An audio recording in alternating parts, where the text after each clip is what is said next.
Hello friends, welcome to you success. मुख्य परीक्षा उत्तर लेखन अभ्यास के क्रम में आज जो मैं क्वेश्चन लेके आया हूँ वह सरकारी नीतियों एवं योजनाओं से संबंधित है, जो जीएस पेपर 2 का विषय है। तो आज का जो क्वेश्चन है वह है, भारत में ग्रामीण क्षेत्रों के समक्ष विद्यमान जल संबंधी चुनौतियों को हल करने में हर घर जल योजना किस सीमा तक प्रभावी रही है। संवहनी जल कनेक्टिविटी सुनिश्चित करने के लिए इस योजना के तहत कौन सी प्रमुख रणनीतियाँ अपनाई गई हैं। तो आइए चलिए देखते हैं कि इस क्वेश्चन को कैसे लिखेंगे हम लोग। तो सबसे पहले इस क्वेश्चन को लिखने के क्रम में एक सिनॉप्सिस देख लेते हैं कैसे लिखा जाएगा। तो सबसे पहले हम लोग इसके अंतर्गत जल जीवन मिशन के हर घर जल योजना के बारे में लिखेंगे, क्या है ये। उसके बाद इस मिशन की कौन कौन सी उपलब्धियां हैं उसको लिखेंगे।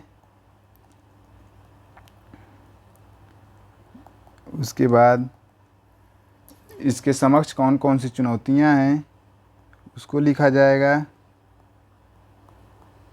और इसके द्वारा अपनाई गई रणनीतियाँ कौन कौन सी हैं उसको लिखेंगे, और सभी के अंतर्गत 4-5 पॉइंट लिखेंगे, और अंत में निष्कर्ष लिखकर इस क्वेश्चन का समापन करेंगे। तो आइए चलिए देखते हैं कि इसका एक अच्छा मॉडल आंसर कैसे लिखा जाएगा, उसके बारे में देखते हैं। तो सबसे पहले हम लोग हर घर जल योजना के बारे में लिखेंगे कि योजना क्या है। तो बुनियादी स्वास्थ्य और स्वच्छता सुनिश्चित करने के लिए प्रत्येक परिवार का पीने योग्य जल तक पहुंच होना एक मूलभूत आवश्यकता है। हालांकि ग्रामीण भारत में आबादी का एक बड़ा भाग अभी भी इस आवश्यक सुविधा से वंचित है। हर घर जल योजना जल जीवन मिशन का एक भाग है, जिसे भारत में जल शक्ति मंत्रालय द्वारा लॉन्च किया गया है। इसका लक्ष्य देश के हर घर को पाइप जल कनेक्शन उपलब्ध कराना है। इसके बाद हम लोग इस योजना की उपलब्धियां लिखेंगे कि इस योजना की कौन कौन सी उपलब्धियां हैं। तो सबसे पहली उपलब्धि है 2019 के बाद से लगभग 9 करोड़ घरों को पाइप जल तक अनन्य पहुंच प्राप्त हुई है। दूसरा पॉइंट लिखेंगे, गुजरात, हरियाणा और पंजाब जैसे कुछ राज्यों ने हर घर जल योजना के 100% अनुपालन की सूचना दी है। इसके बाद तीसरा पॉइंट लिखेंगे, राज्यों द्वारा रिपोर्ट की गई सूचना के अनुसार 1,68,157 ग्रामों को हर घर जल ग्रामों के रूप में निर्दिष्ट किया गया है।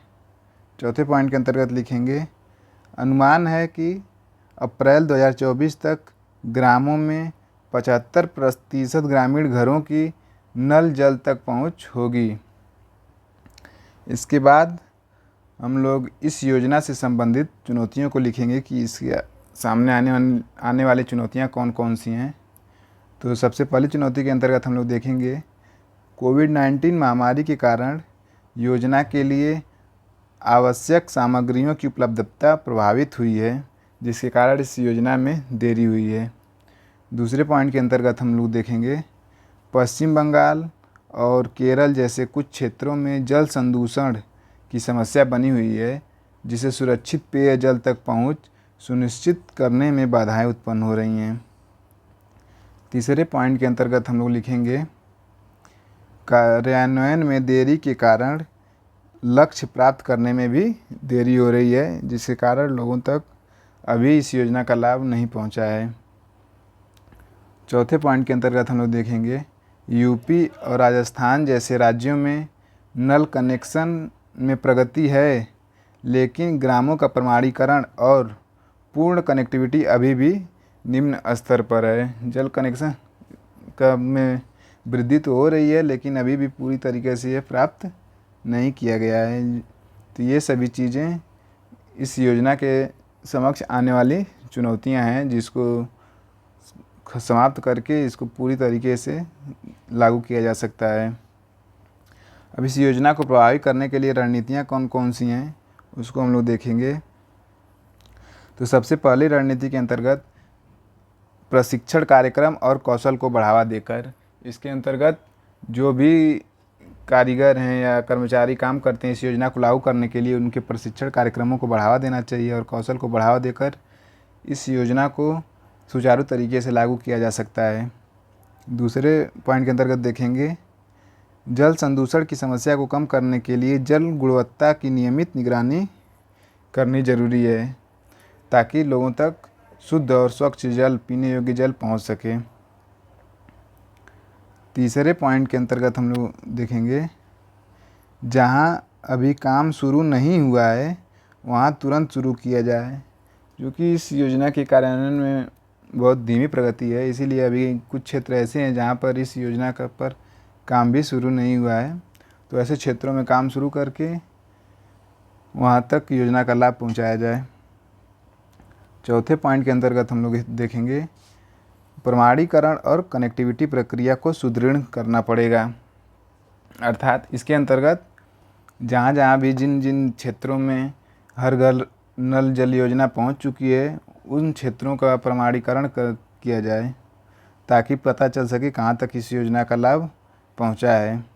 इसके बाद पाँचवें पॉइंट के अंतर्गत हम लोग देखेंगे रिपोर्ट किए गए आंकड़ों की निगरानी एवं उनका सत्यापन। अर्थात इसके अंतर्गत जो भी आंकड़े दिए गए हैं सरकारों के पास जो आए हैं उनका नियमित निगरानी की जाए ताकि पता चल सके कि ये आंकड़े सही हैं और योजना का लाभ सभी लोगों तक पहुंच रहा है। छठे पॉइंट के अंतर्गत हम लोग लिखेंगे पारदर्शी और विश्वसनीय सूचना तंत्र की स्थापना।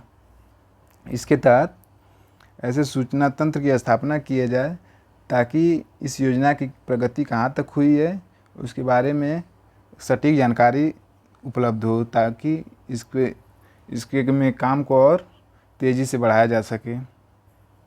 अब अंत में अब हम लोग इस क्वेश्चन का निष्कर्ष लिखेंगे। तो निष्कर्ष के अंतर्गत हम लोग लिख सकते हैं भारत में जल प्रदूषण की समस्या बढ़ती जा रही है जिससे लोगों के स्वास्थ्य पर नकारात्मक प्रभाव पड़ रहा है। परिणाम स्वरूप लोगों की उत्पादन क्षमता पर प्रभाव पड़ रहा है और उनके स्वास्थ्य खर्च में वृद्धि हो रही है।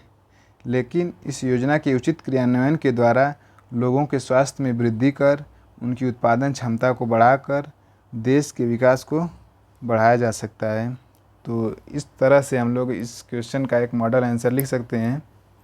आशा करता हूँ आप लोगों को ये वीडियो पसंद आया होगा। धन्यवाद।